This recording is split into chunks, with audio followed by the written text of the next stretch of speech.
تاریخ نے لکھا امام علی علیہ السلام ہر رات ہاتھوں کو اٹھا کے اللہ کی دربار میں دعا کرتے تھے کہ اے اللہ مجھے ایسا بیٹا عطا کر جو کربلا میں میرے غریب حسین کی مدد کرے۔ اللہ نے غازی عباس علمدار کا ظہور کیا۔ امام علی علیہ السلام اور بی بی ام البنین بار بار جناب عباس سے یہ کہتے تھے، عباس حسین رسول اللہ کا بیٹا ہے اور عباس تو اس علی کا بیٹا ہے، کبھی بھی اپنے آپ کو حسین کا بھائی نہ سمجھنا، ایک غلام کی طرح ہمیشہ حسین کی خدمت کرتے رہنا، جو حسین کہے عباس وہ کرتے رہنا۔ بس 10 محرم کے دن جب کرب و بلا میں ہر ایک شہید امام حسین علیہ السلام کے قدموں میں قربان ہوتا رہا، تاریخ نے لکھا حضرت عباس علمدار اپنی آنکھوں کے سامنے اپنے بھائیوں اور بچوں کو قربان کر دیتے ہیں اور بار بار نواسائے رسول کے قدموں میں بیٹھ کے کہتے ہیں، اے میرے آقا حسین اس غلام کو بھی اجازت دو۔ امام حسین فرماتے ہیں، عباس یہاں شجاعت کا امتحان نہیں، ہمارے صبر کا امتحان ہے۔ بس جناب عباس جیسے ہی امام حسین سے مل کے باہر آئے تو دیکھا بی بی سکینہ ہاتھوں میں مشکیزہ لیے جناب عباس کے قریب آئی اور کہنے لگی، چچا عباس میرے اصغر نے 3 دن سے پانی نہیں پیا۔ غازی عباس نے بی بی سکینہ کو دیکھا، خالی مشکیزے کو دیکھا، فرمانے لگے، اے میری آقا زادی میرے مولا حسین سے کہو میں آپ کے لیے پانی لے کے آؤں۔ بس بی بی سکینہ غازی عباس کو لے کے امام حسین کے پاس آتے ہیں اور کہتے ہیں، اے بابا چچا کو اجازت دو نہر سے پانی لے کے آئے۔ امام حسین علیہ السلام نے غازی عباس کے چہرے کو دیکھا، ایک آہ بھری اور فرمایا، سکینہ عباس جاؤ میری بہن زینب کے پاس، اگر میری بہن عباس کو اجازت دیتی ہے تو عباس تم چلے جانا۔ غازی عباس اور معصوم سکینہ بی بی زینب کے خیمے کے قریب آتے ہیں اور فرماتے ہیں، سلام ہو رسول اللہ کی نواسی پر۔ بی بی زینب جیسے ہی باہر آئے دیکھیں غازی عباس علمدار غلام کی طرح زمین پہ بیٹھے ہیں۔ بی بی زینب نے فرمایا، بھائی عباس کیا کہنا چاہتے ہو؟ غازی عباس نے فرمایا، اے میری آقا زادی اس غلام نے زندگی بھر آپ سے کچھ نہیں مانگا، آج کچھ مانگنے آیا ہے۔ آقا زادی زینب نے فرمایا، عباس حکم کر۔ جناب عباس رو کے کہتے ہیں، اے رسول اللہ کے نواسی 3 دن سے خیام میں پانی نہیں، بچے پیاس کی وجہ سے تڑپ رہے ہیں، اس غلام کو اجازت دیں کہ یہ میدان میں جا کے پانی لے کے آئے۔ جیسے ہی جناب عباس نے یہ فرمایا بی بی زینب زاروں قطار رونے لگی۔ غازی عباس نے کہا، اے میری آقا زادی کیوں رو رہی ہیں؟ بی بی زینب نے فرمایا، میرے بابا نے مجھ سے وصیت کی تھی کہ اے زینب کوفہ اور شام کی گلیوں سے تجھے بے پردہ کر کے رسیوں میں باندھ کے پھرایا جائے گا۔ میں نے بابا سے کہا، بابا جس کا عباس جیسا بھائی ہو وہ بازاروں میں کیسے آئے گی؟ لیکن عباس آج میں سمجھ گئی کہ میں قیدی بھی بنوں گی، لوگ مجھے پتھر بھی ماریں گے۔ بس جناب عباس کو اجازت ملی، غازی عباس مشق اور علم لیے نہر کی طرف بڑھتے ہیں۔ تاریخ نے لکھا شیر کی طرح حملہ کرتے ہیں، فوجی اشکیا بھاگنا شروع کر دیتی ہے۔ غازی عباس علمدار علم کو نہر پہ لگا کر بی بی سکینہ کے خالی مشکیزے کو پانی سے بھرنا شروع کرتے ہیں۔ تاریخ نے لکھا غازی عباس نے چلو میں پانی بھرا، پانی کو دیکھا، پھر خیام کو دیکھا، معصوم سکینہ اور علی اصغر کی پیاس کو یاد کیا اور پانی کو نہر میں پھینک دیا۔ اتنے میں جناب عباس دیکھیں کہ آپ کا گھوڑا حسرت کی نگاہ سے آپ کو دیکھ رہا ہے۔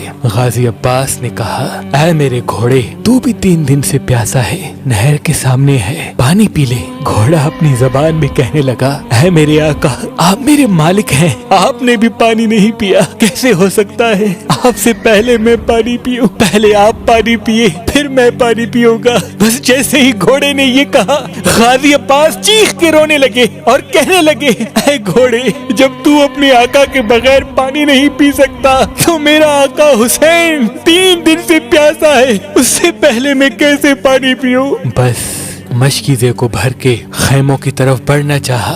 شمر اور عمر بن سعد نے یہ دیکھا کہ کچھ بھی ہو جائے خیموں تک پانی نہ پہنچے، حسین اور اس کے خاندان کو तड़पा के शहीद करना है। कुछ सिपाही छुप गए और कुछ सिपाही चारों तरफ से गाजी अब्बास को घेरे हुए हैं। गाजी अब्बास अलमदार घोड़े पे सवार होके खेमों की तरफ बढ़ते हैं तो फौजी अशकिया गाजी अब्बास का निशाना लिए तीर चलाना शुरू कर देती है। बस गाजी अब्बास की सिर्फ यही तमन्ना थी कि कैसे भी करके पानी अपनी आकाज़ादी सकीना तक पहुंचाऊं। बस उन तीरों की बारिश में जनाब अब्बास आगे बढ़ते जा रहे हैं। किसी जालिम ने छुप के वार किया।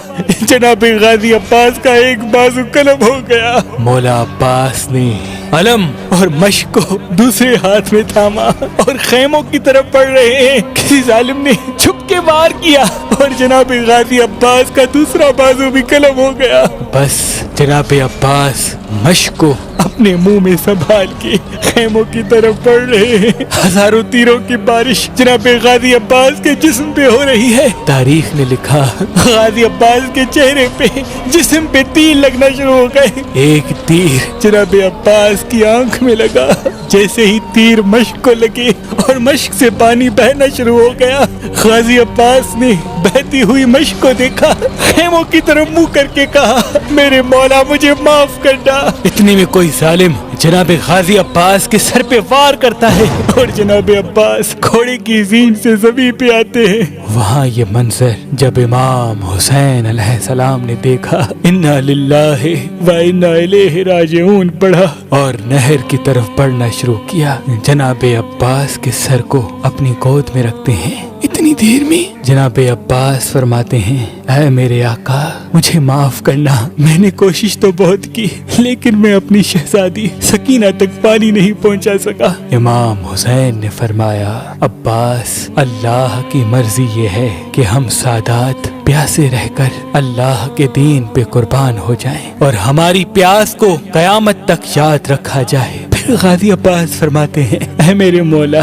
इस आपके गुलाम ने आपसे कुछ नहीं मांगा, आज कुछ मांगना चाहता है। इमाम हुसैन ने फरमाया, अब्बास मेरे भाई हुक्म कर। जनाब गाजी अब्बास ने फरमाया, ऐ मेरे मौला मेरी माँ ने मुझे कहा था कि जब मैं पैदा हुआ तो सबसे पहले मैंने आपकी जियारत की थी, आज मैं इस जहान को छोड़ रहा हूँ। ऐ मेरे मौला मेरी ख्वाहिश है कि मैं आखिरी वक्त में आपकी जियारत करूँ, लेकिन मेरी एक आंख में तीर लगा है और दूसरी आंख में खून भरा है। ऐ मेरे मौला अगर जहमत न हो तो मेरी एक आंख से खून को साफ करे ताकि मैं आपकी जियारत करूं। अल्लाह गवाह है मैं आपको कभी तकलीफ न देता अगर इस गुलाम के बाजू सलामत होते।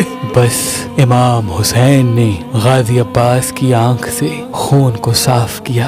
गाजी अब्बास ने अपने आका हुसैन की जियारत की। फिर इमाम हुसैन ने फरमाया, अब्बास एक मेरी भी ख्वाहिश है, पूरी जिंदगी तो मुझे आका हुसैन मौला हुसैन कहता रहा। अब्बास आज मुझे भाई कह के बुला। जनाब अब्बास मदीने की तरफ मुंह करते हैं और चीख के रोते हैं और फरमाते हैं, ऐ मेरी माँ मुझे माफ करना कि ये गुलाम अपने आका को भाई कहने जा रहा है। बस जनाब अब्बास दारुल फना से दारुल बका की तरफ कूच करते हैं। फौज यजीद खुशी से झूमती जाती है और जब करबो बला में इमाम हुसैन शहादत का जाम पी चुके सरों को काट के नेज़ों पे सवार किया जा रहा था, सबके सर नेज़े पे सवार किए। जनाब गाजी अब्बास अलमदार का सर काटा, जैसे नेज़े पे सवार करे नेज़े से गिर जाए। फौज यजीद हैरान हो गई कि सारे सर नेज़े पे खड़े हैं, ये सर क्यों नहीं बुलंद होता। इमाम सज्जाद से पूछने लगे। इमाम सज्जाद गाजी अब्बास के सर के करीब आते हैं और फरमाते हैं, चाचा अब्बास ये जालिम पूछते हैं कि तुम्हारे चचा का सर नेज़े पे क्यों नहीं सवार होता। गाजी अब्बास के सर से आवाज आई, ऐ मेरे मौला सज्जाद मेरी आकाज़ादियाँ बेपर्दा खड़ी हैं, मैंने कभी रसूल अल्लाह की नवासियों को निगाह उठा के नहीं देखा, आज कैसे हो सकता है कि मेरा सर उनके सर से बुलंद हो। इतने में शिबिर कहता है, अब्बास के सर को घोड़े की जुल्फों से बांधो। बस जनाब अब्बास के सर मुबारक को घोड़े की जुल्फों से बांधा और रसूल अल्लाह की नवासियों को कैद करके शाम की तरफ लेके गए। सलाम हो गाजी अब्बास अलमदार की वफा पर, सलाम हो रसूल अल्लाह के खानदान के ہر فرد پر جو اسلام کے لیے ہر ظلم برداشت کرتے رہے۔ سلام ہو ان لوگوں پر جو حضرت غازی عباس علمدار کا علم آج بھی اپنے گھر میں لگاتے ہیں۔